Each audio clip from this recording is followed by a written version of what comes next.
I do appreciate everybody being here at such a difficult time, by the way. First of all, what the fuck is this? I don't know. Snack. I think it's a snack, Kara. I'm going to put it there. God. Kara Swisher, who is currently the host of 3 podcasts, as well as a food critic. Yeah. I'm not eating that. One of them on Succession. Yeah. We were talking before about like you were not covering media in 1974, but 20 years later you were, and I sort of came up reading you as sort of the voice, as the person explaining to people in the rest of media kind of what was coming. I actually, right. One of our editorial assistants went to the library and pulled out AOL.com, yeah, good. Your book from the mid-90s, which is incredibly, you weren't a sort of overly optimistic. You were calling as you saw it, but you were also, I thought, you felt like a bit like this, you're trying to be kind of a messenger from the future. Yeah. There's a moment when, in reading you, it felt like that changed, and your vision really darkened. Yes, and I wondered if there was sort of a road to Damascus moment. When I started covering this way back when, there's only 2 executives from Hollywood that actually called me and wanted to meet when I started writing about it. One was Bob Iger, and one was Barry Diller. Only 2 media executives who understood what was about to happen. Actually, what he said about AI right now, I couldn't have said better. Yep. So it was kind of interesting to listen to him talk about it, because he's dead right about all the various perambulations between and among the companies. So your question being, can I see the future? Yeah, I don't know. Was there did you have a road to Damascus moment on Silicon Valley? Yeah, I think it probably was Facebook when Mark Zuckerberg was on stage and said there was no impact whatsoever on the election, 2016. I had already been worried about it, given them a hard time about the power and everything else. And when he said that, I put in a call, actually, to Sheryl Sandberg. I'm like, zero? How do you know that? How does he know that? And they came up with another number, which was 0.123, or some number. And I was like, you made that up. That's out of whole cloth. How do you know? Have you investigated? It's obvious the Russians would be there. It's obviously the Chinese and Iranians would be there. And they had such a casual attitude towards something I knew, because I had been a propaganda studies major at the Foreign Service School, that this was exactly what these countries were going to do. Having lost the Cold War, the Russians would, of course, win in cyberspace if they could manipulate it a few across. And they just seemed to be, I'll never forget, Sheryl was like, hey, don't calm down. We'll handle it. Do you think had you been kind of naive about their motives? No. I don't think that was the case. I thought these were transformative, just like AI is right now. It's transformative in a really significant way, but it's also incredibly dangerous. And there was a tipping point with that, with misinformation. I think with Uber, with the kind of behavior they were having on real society, when it sort of spilled over into the physical world in a lot more significant and obvious ways. The VCs started funding people I considered really terrible people who had no care for society. And there was one moment with Travis Kalanick when I was interviewing him on stage, and he's your typical loathsome tech bro character kind of thing. And he turned. I said, well, when are you ever going to make money? I don't see it. Math ain't mathin'. I don't understand what your business is, except for to take VC money and spend it down to nothing. And he said, Kara, a real thing is when we get rid of the guy in the front seat, because he's a big cost. So he was essentially saying, I can't wait for autonomous driving so I could screw people out of jobs so I can make a lot of money. And he did it with such a cavalier attitude. I kind of appreciated his assholitude, because I was like, you don't give a fuck about anything, do you? And of course he didn't, and here he is. Speaking of tech figures you've known a long time. Oh, yeah. My boyfriend. What do you make of Elon's war on Substack over the weekend? And generally, is there a method to his madness, or is it totally improvisational? I know you all think that they have methods to madness. Maybe they're just mad. I think you might want to take a moment and not think that they necessarily have any kind of plan. When I was a kid, my grandmother used to say, intelligence has its limitations, but stupidity is infinite. And so it's infinite here. They just are going from thing to thing. And so he is like an id. So whatever he feels like at the time. I think today I'll cover up the W on Twitter. So it's titter, ha ha, really a boob joke from a 50-year-old man? You're kidding me, right? And he thinks it's hysterical, and then he publishes it. And so it's that to I think I'll fire everything. I think I'll do this. I think I'll do that. And he's surrounded by enablers. Like, you can't believe they're licking him up and down all day. And so he also has some personal things that are obvious, in terms of his upbringing and everything else, that is all impacting it. When you're the world's richest man and everyone tells you you're really smart, you believe it after a while, and you can't make a mistake, and that's what he's doing. So, to switch to the... by the way, he's really smart. Like, let me just say, Tesla, Elon, I like okay. He can be some problems there. SpaceX, Elon. But not SpaceX, Elon's cool. Twitter, Elon's an asshole. What is that? Why are there 3 Elons? I don't know. Maybe someday there'll be a biography about it. A Howard Hughes-like biography. I don't know. I mean, you mentioned Howard Hughes. Like, that's a very dark path. It is. Do you think that's where he's headed? I don't know. Some of it seems unhinged, don't you think? I mean, I think some of it seems odd, but maybe he's just playing a great big joke on the world, and he can do it, and we all allow it. He has enormous power. I mean, one of the reasons you talk about covering Trump, he is the nominee, and as Jen said, you have to cover him. There's no way to pretend. Like, you get a lot of people saying, why are you focusing on Elon? I'm like, he has impact on space right now. He's the only way we get into space are satellites. He's right now in Ukraine. He has the only communication system the Ukrainians are working on.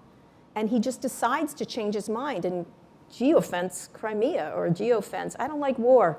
I think I won't let you. Can you imagine Lockheed going, we're not sending rockets there. We'll just be deciding for the whole nation. So I think he has some significant power. And then he has the power of Twitter, which is a propaganda machine. It can be used as that.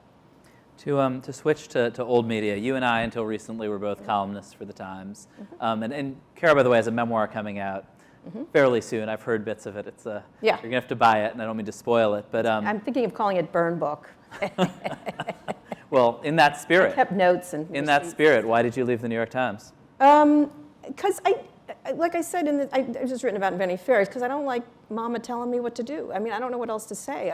Ultimately, I think everyone has so many columns in you. I think a lot of people stay in columns and they're like preserved in amber.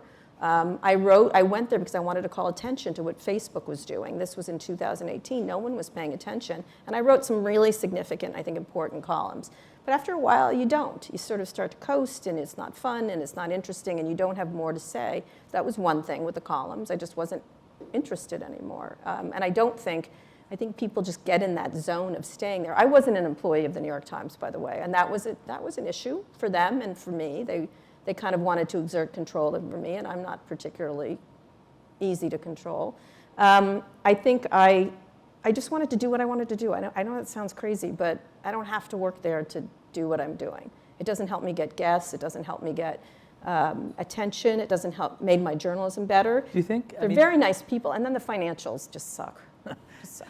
Do you think I'm a greedy fuck is what I am, and so I want to. If I make something, I want to be paid for it. And like Rupert Murdoch owns all my interviews. That's really irritating. That is irritating. Do you think like for an institution like that is trying to balance right now, there's a big kind of labor fight going on. There's a real impulse toward a kind of egalitarian newsroom spirit where the best paid person doesn't make that much more than the worst paid person. And then meanwhile, you have people like you who have a ton of leverage and can say, you know what, I'd like to make 10, 20 times more than the worst paid person.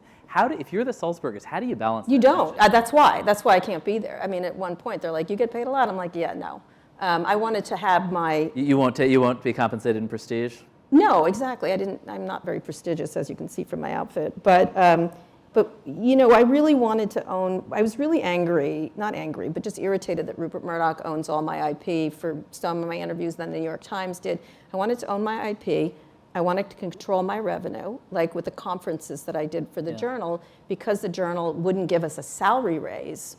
Walt and I each got a third of the profits because they never thought it would make a lot of money. Well, it makes millions of dollars. And so I don't know why I should work. If I'm making something that makes millions of dollars, I don't know why they should tell me, good luck with that $100,000 we're going to give you. It doesn't give you an incentive to make things. And I know it sounds crass, but if you make things... I do think it does. I mean, I think there's a generation of journalists who it does kind of bother, and you do sound greedy to them when you shouldn't that wealth be spread among all the people working on your podcast, among all... Well, yes, it will be once we make money. We did that at Recode. They had shares. It just didn't work out. That particular thing didn't work out, but we gave everyone at Recode shares. And so if it works out or it doesn't work out, that depends. And there's a certain kind of personality that wants to do that, and there's others that don't. And if you want to do that, you can. It's just there's a lot of the thing about journalism. There's a lot of like pull you down like crabs in a basket kind of thing sometimes. And I find journalists to be some of the most risk intolerant people there are, but yet they comment on other people's businesses. And so until you've had a P&L, I don't mean to be rude, until you've had a P&L, I honestly, good, you don't have to earn that much. Go right ahead, and you like that job, that's great. I just happen, if I make something that makes millions of dollars, I don't know why Rupert Murdoch, for example, should get 90% of it or whatever. It doesn't make any, he never made it, I made it. And so that's you see these things with Puck or Jessica Lesson's thing, everybody, or Casey Newton on Platformer, they want to be paid for the work they do, and that's what they want. I don't know why journalists have to act like it's not. If you don't understand the economics of your business, you're in trouble in media today. Period. But do you think these big egalitarian institutions can kind of survive this shift toward a talent model that you're talking about, where they have problems with it, but they're not that egalitarian. Come on, give me a break. Right. I know how much you made there, so I'm just saying I did. Because I told you. I mean, salary transparency is really didn't. Okay. No, I know how much everybody. Important millennial value that we should. Yeah. You said in 2016 that you were going to run for mayor of San Francisco in 2023. Is that going to happen? No, I had 2 more children instead during the pandemic, and I feel like that's enough. I can't. I have 4 children, so I can't do that. And I'm trying to convince. Gavin Newsom has 4 children. Okay, great. I mean, it sounds like your friend and mine, Jason Calcanis, is thinking of running. If you don't, will you support his campaign? I absolutely won't. He lives not in San Francisco, so that's to me an issue. Just me. I just feel like you should live in San Francisco if you want to be mayor of San Francisco. I've had a house there. I still have a house there. I think David Sachs is thinking of running. All these. Would you support his campaign? Absolutely not. 100% not.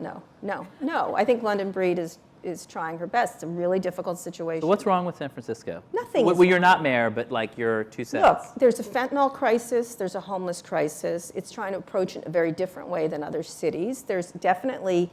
I'm not even going to use the term woke because I'm so exhausted by that term. It's such a ridiculous, like the opposite of woke is asleep, right? Okay, great. So you're asleep. Think about it, right? Hello, like, come on. You're a Swisher. Okay, but I think it's any major city has these problems, and San Francisco has it writ larger right now. But New York has these problems.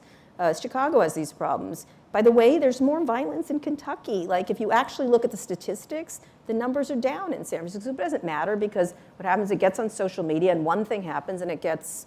And then the right-wing media has to be the worst place in the world, and it's hellscape San Francisco.